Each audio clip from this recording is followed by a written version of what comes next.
by the military industrial.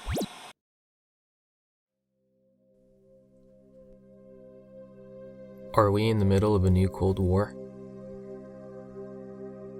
On October 2016, in response to accusations of hacking the US election and the growing tension in the Syrian conflict, Russia quietly warned the US by unveiling and testing their long-awaited thermonuclear-armed ballistic missile that NATO calls Satan II.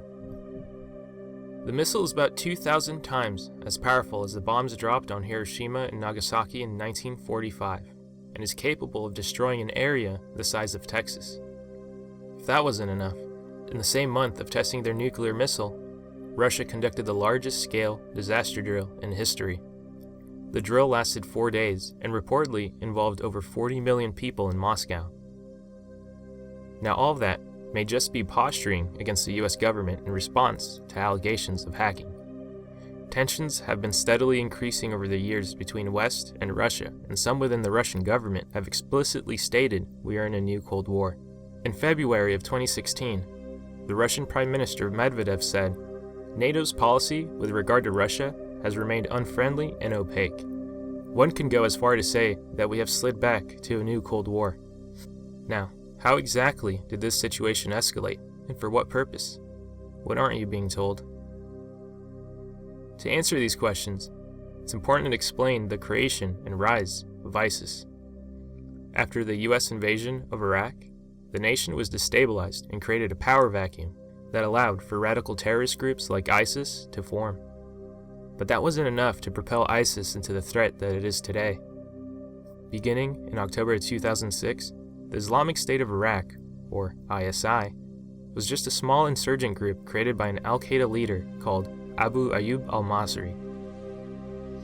They had no money, no formal training, and no ability to recruit. They were essentially a low-level faction of Al-Qaeda. In 2009, they couldn't get a foothold in Iraq, so they focused on the civil war in Syria and joined their sister group of Al-Qaeda to fight alongside the Free Syrian Army. In June 2013, after the Syrian rebel groups struggled to take control of Syria, the northern general for the Free Syrian Army stated that if international forces did not send weapons, the rebels would lose their war in 1 month. Weeks after the Syrian general sent this plea, the US, the Saudis, Jordan, Qatar, Turkey, and Israel funded the Syrian opposition. And in December of 2013, CNN and the Washington Post reported that CIA-funded weapons began flowing into the hands of Syrian rebels. The weapons cache consisted of some anti-tank weapons and ammunition. Even though it was reported many of the Free Syrian rebels and Al-Qaeda rejected the radical ISIS fighters because of their brutality, most of them ended up actually pledging their allegiance to ISIS. In less than 1 year, the weapons meant for the Free Syrian Army fell into the hands of ISIS. And later in June of 2014, ISIS was able to seize $1 billion worth of US military vehicles and armaments the US military left behind in northern Iraq. They were so excited that they even organized a parade and filmed themselves celebrating in US Humvees.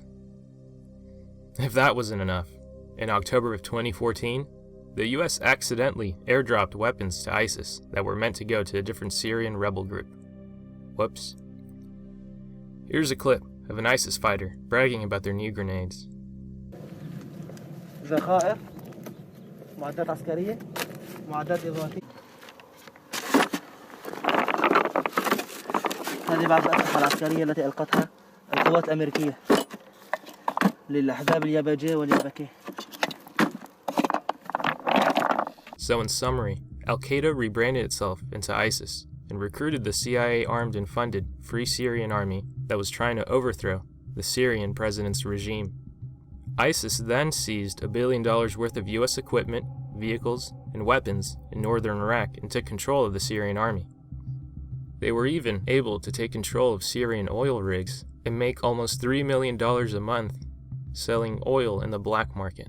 That makes ISIS the most well-funded terrorist group to ever exist. Now all of that sounds really strange. Was the rise of ISIS due to really bad negligence? Or was this all orchestrated on purpose? Was this the plan all along? General Wesley Clark, who was a commander for NATO forces, had something chilling to say about our involvement in the Middle East. Take a look for me, and one of the generals called me in. He said, "Sir, you got to come in. You got to come in and talk to me a second." I said, "Well, you're too busy." He said, "No." He says, "We've made the decision. We're going to war with Iraq." This was on or about the 20th of September. I said, "We're going to war with Iraq. Why?" He said, "I don't know." He said, "I guess they don't know what else to do." So I said, "Well, did they find some information connecting Saddam to Al-Qaeda?" He said, No. He says, "There's nothing new that way. They've just made the decision to go to war with Iraq." He said, "I guess it's like we don't know what to do about terrorists, but we've got a good military and we can take down governments." And he said, "I guess if the only tool you have is a hammer, every problem has to look like a nail." So I came back to see him a few weeks later, and by that time we were bombing in Afghanistan. I said, "Are we still going to war with Iraq?" And he said, "Oh, it's worse than that." He said, he reached over on his desk, he picked up a piece of paper, and he said, I just got this down from upstairs," meaning the Secretary of Defense's office today, and he said, "This is a memo that describes how we're going to take out 7 countries in 5 years, starting with Iraq and then Syria, Lebanon, Libya, Somalia, Sudan, and finishing off Iran." So according to Wesley Clark, the plan was to take down 7 countries in 5 years. Wesley Clark was told of this plan only 9 days after 9/11. What do you guys think about that? Let me know in the comments below. This video is just part 1 of 3 of my Red Scare 2.0 documentary. Part 2 will cover what the end goal of creating this threat could possibly be, and who's actually to blame. The answer may surprise you. If you found this information worth sharing, then please do, and subscribe for more videos that go beyond the mainstream.